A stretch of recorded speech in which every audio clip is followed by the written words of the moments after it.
All rise. Judge Bunderby Court is now in session. Judge, this is case number JVB 1040, Golden case.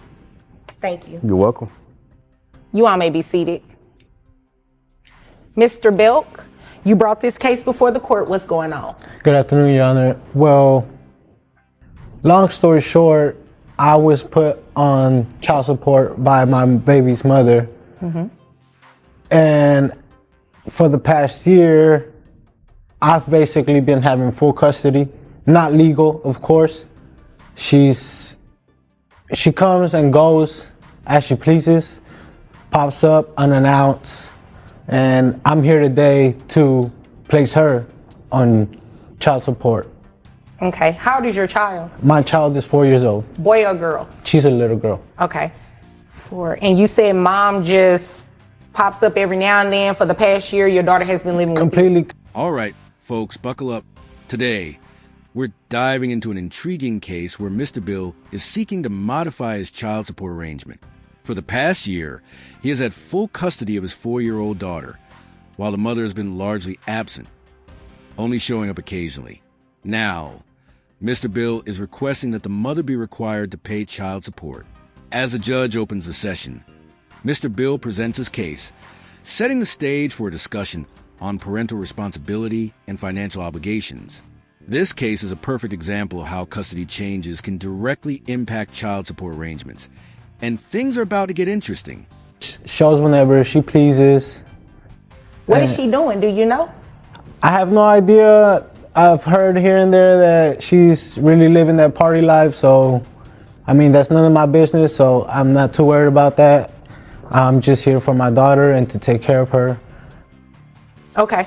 Okay. Understood. Do you know where mom worked last? Do you know how much money she makes? I do not. I do not, Your Honor, I do not have that information with me. Okay. When was the last time you actually seen her? As of today, it's been about 4 months. Oh, okay. Okay, and that was the last time your daughter has seen her too? Mm-hmm. Okay. All right. So this what we'll do immediately. It's obvious that she gave the child to you and you are her primary caretaker now, so it wouldn't be fair to continue your child support obligation. So what we're going to do is stop yours and then start a child support obligation on. Takes a stand, explaining that he has been the primary caregiver for his daughter over the past year. He shares that the mother has been inconsistent, often showing up unannounced while maintaining a party lifestyle, leaving him to shoulder the full responsibility of raising their child. Although Mr. Bill admits he doesn't know much about the mother's current employment or income, he emphasizes that his priority is ensuring his daughter's needs are met. This segment highlights the emotional and financial challenges of single parenting and underscores the importance of stepping up when the other parent steps back. It's a raw and honest look at the realities of co-parenting when one parent is largely absent. See, I see that she was served to be here today. She's not here. And obviously you don't know where she is. You haven't seen her in the past 4 months. How many other children does she have? She has 3 children. Including your daughter? Yes, ma'am. Okay. So I don't have any financial information in front of me for her, but what I can do is put her on child support based on what it would be around minimum wage for 3 kids. Do you have health insurance on your daughter? Yes, ma'am. How much is it?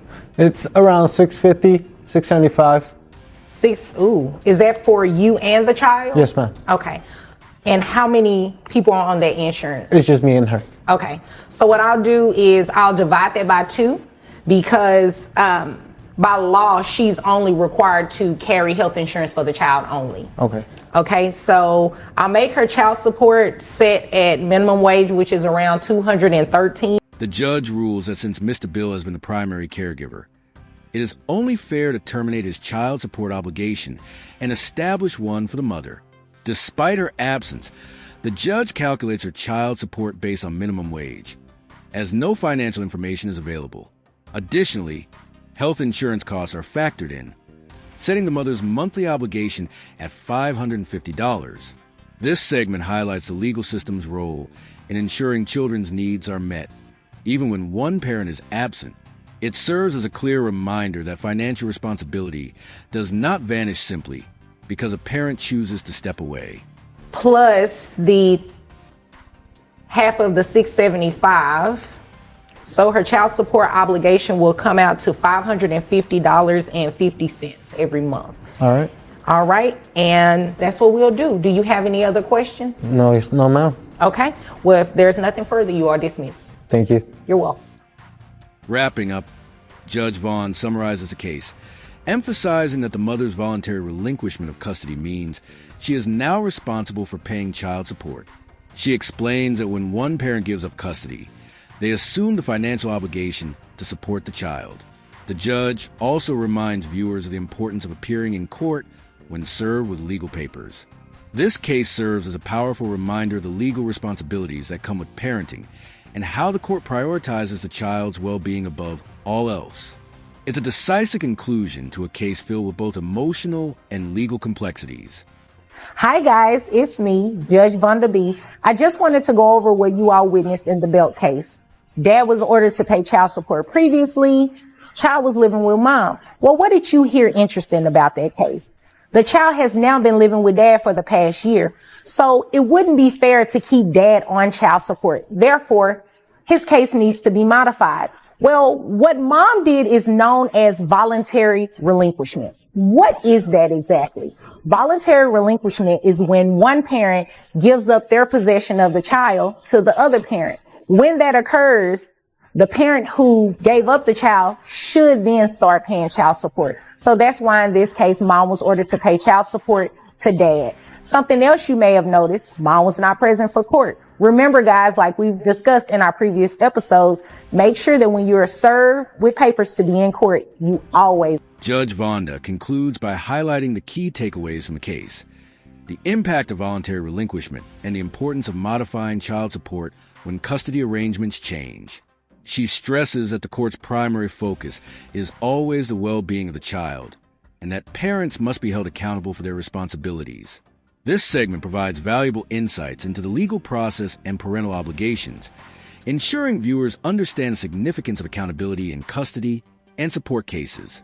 It serves as a powerful reminder that parenting is a lifelong commitment, both emotionally and financially. As of today, it's been about 4 months. Oh, okay. Okay, and that was the last time your daughter has seen her too? Mm-hmm. Okay. All right. So this what we'll do immediately. It's obvious that she gave the child to you and you are her primary caretaker now, so it wouldn't be fair to continue your child support obligation. So what we're going to do is stop yours and then start a child support obligation on her.